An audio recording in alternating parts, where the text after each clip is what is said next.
Okay po mga kalingap, gaya ng sabi ko kanina, once again, mga kabisnes kapapi, 2 birds in 1 stone tayo. Makikichika tayo ngayon dito kay Jonathan. Kung ano na ba nangyari sa kanya. Update lang ho tayo. Alam ko marami nang naiinis sa kanya talaga. As in. Pero, syempre, Pinoy tayo eh. Kung alin ang nakakainis, nandoon tayo. Nakikichismis. Nakikimarites, no? So, nakainom na ho si Jonathan ng gamot. Isang araw.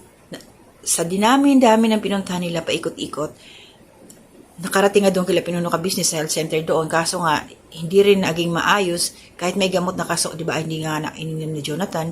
So, ininom niya pero hindi na nasundan matagal. So, ito ngayon, pumunta sila sa Tala, sa hospital. At pinabalik sila doon kung saan in-x-ray. At tinuna ng sputum si Jonathan. At ayun nga, binigyan nato ng gamot. Good for 1 month. Uminom siya doon ng, ininom niya yung 7 tableta for that day. Pero ito ngayon, may problema. Bago pa lang kasi nag-upload, wala pang 24 hours to. Hindi ako makashare ng clip, no? Pero pwede niyo bisitahin sa channel po ni Power Ranger, LB Vlogs Family, at saka kay ate, Jenny, Indigen Vlog. Nandoon po yung mga nangyari. Pero ito, pakinggan ho natin, grabe. Mauubos talaga yung pasensya mo, sa totoo lang. Ganito kay Jonathan, wala. Ano siya, kung titingnan niyo po yung picture niya, yung itsura niya, namamanas na siya eh. Namamanas na pagkatapos nang hihina. Tapos, hindi ko alam kung bakit ayaw niya talagang uminom ng gamot ngayon. Itong araw na to, ewan ko naka-upload na to eh. Kumbaga, kahapon, kasi mag-uumaga na dito sa amin eh. So, hindi niya ininom. So, useless. At ito, pumunta sila Power Ranger sa barangay. Pero ito ho yung diskusyon nila. Grabe, ako yung nanggigigil. Ang dami na high blood talaga sa comment section. Pakinggan mo natin. Pakinggan lang po natin to ano. Ito. Kung hindi ka bibigyan ng pera sa kayo, no? Oo, bibigyan niya ako eh. Bibigyan ka ka. Sino to anak ko? Unahin ka pa kaya sa anak niya? Sino to? Ulan na oh. Uulan na. Ano ba dyan? Pag-inom mo ng gamot para gumaling ka. Gusto mo o kami lang may gusto? Mas mahal na malinaw. Ano namin yan para gumaling ka, Jonathan, ha? Hindi, baka, kasi ang ano kasi, baka tayo lang may gustong gumaling siya eh. Tapos siya ayaw. Babalik kasi, pare, sino to? Bigyan ka naman. Uulan na oh, mga bata eh. Bibigyan rin naman kita. Makain ka, gala ka ng gala. Mamayang. Pagbalik ni pare. Radyo, gamot. Hindi ka pwede. Pwedeng bukas. Hindi ka pwede. Sino ba sa radyo? Ikaw ang doktor. Oo.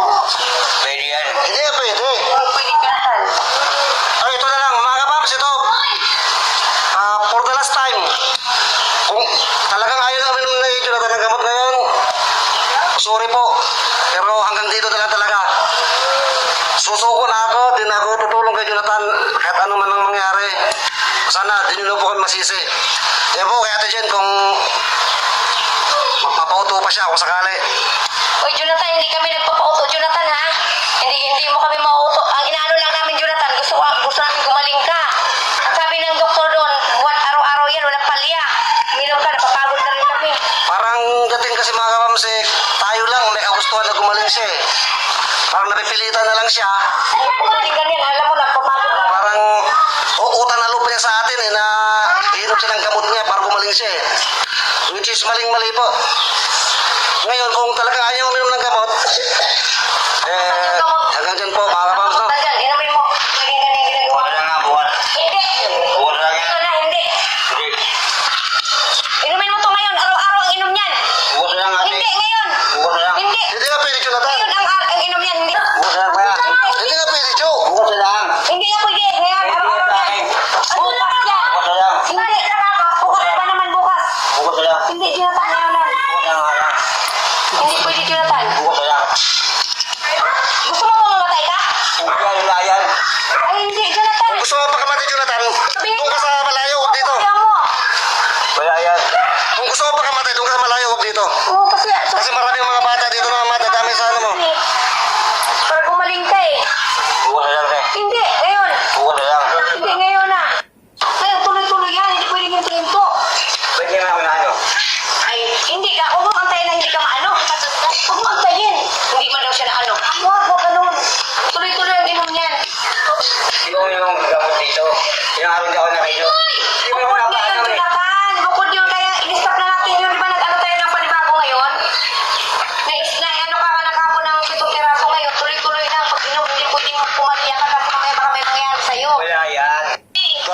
Christmas, ang tigas ng ulo. Ito po. Napakaraming bata sa... Oo, ito Ah, Makinig ka rin kung ayaw mong mag-ano dyan, mapaalis ka dyan. Ikaw na nga kung tinutulungan Jonathan eh. kung talaga matigas ang ulo mo, magkusa ka ng lumayas dito kung ganyan. Doon ka sa malayo, walang tao, sa bundok. Ayaw mo pagsabihan ka. Ayaw talaga niyang uminom. Doon sa walang tao ah. Bakit mamaho ka na doon. Dito na po kami sa barangay. Padampot po natin. Kaya po natin kasi hindi tinuloy yung pagpapadampot na nakaraan sa kanya. Kasi yun nga po ang sabi ng barangay. No po, damputin nila. Pero once na nagwala-wala dyan sa kustudiyan nila, pakakawalan po nila. Kaya medyo nag-alanganin tayo. Pero sa pangyayaring ito po na ayaw naman uminom ng gamot. Kasi nga, sarili raw niya yun. Sino bang masusunod? Di ba dapat siya? Kung ayaw niyang uminom ng gamot, ayaw niya. Hindi naman po pwedeng ganun mga kapams, no? Kasi may schedule, kailangan araw-araw talaga eh. Kaya gusto niya, bukas na lang siya iinom. Sabi niya kanina, hindi po pwedeng ganun. Di pa rin yung bukas eh. Kaya notice po, punta sa barangay, bahala ng barangay. Padampot, kung anong oras sila madampot. Tapos, kung naman mangyari, kung kawalan naman nila uli, ay at least nagawa pa natin yung bahagi natin. At kung sakali man na pag pinakawalan siya, bumalik siya sa atin, alam ko para ang puso ko mga kapams. Yun ang ano ko eh. Siguro, hindi ko siya haharapin. Ganun na lang po. Kasi once na hinarap ko si Jonathan, makawain po kasi ako mga kapams eh. Kahit ano panluloko sa akin ng tao, yung sa nakiusap sa akin yan. Okay, mga kabisnes. So, yun, walang nangyari. Hindi talaga uminom si Jonathan ng gamot. Biruin po ninyo. 3 in 1. Tatlo na sila na nakikiusap na uminom si Jonathan ng gamot. Hindi nanalo. Kaya yung mga nagsasabi dyan, may mga nabasa akong komenta, no? Na pinabayaan daw itong kabisnes. Meron lang eh. Tapos sinalo nitong tatlo. Kahit ilan pa ho, ang kay Jonathan, wala talaga, hindi mananalo. At saka, hindi po iniwan. Si Jonathan po ang nang-iwan sa kabisnes. Katulad yung panonoodin nyo yung video. Si Jonathan tinalikuran. Sila ate Jenny, at saka si Kuya Renji, umalis, lumayas, tumalikod. Kaya hindi siya nakainom ng gamot. Ang tigas ng ulo. Kasi alam nyo, kahit, makukonsensya talaga, kahit papaano, yan.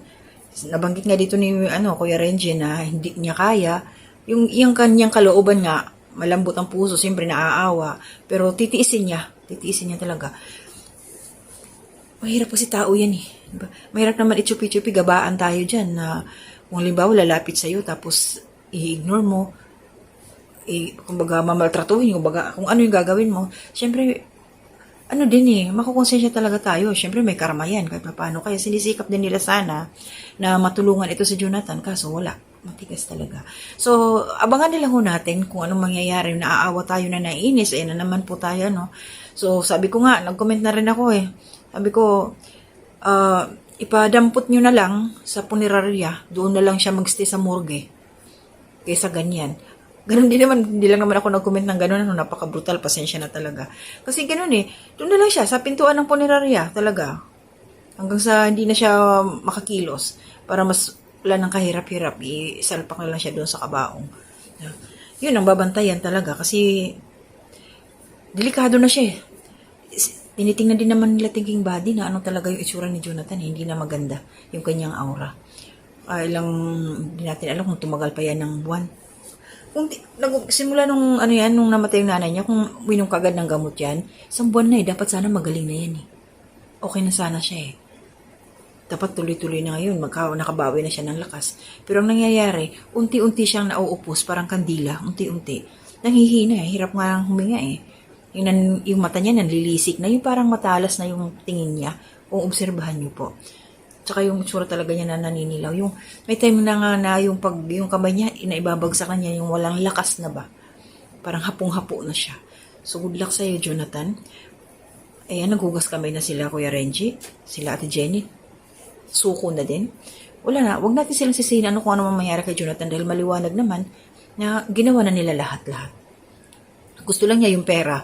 Pinakita ni Thinking Body na may nag-sponsor na once nag-inom si Jonathan nga ng gamot, tuloy-tuloy hanggang sa gumaling, maging okay na, ibibigay yung pera. Pero ang gusto ni Jonathan, pera muna bago inom ng gamot. Ano yun? Grabe talaga. Grabe talaga si Jonathan.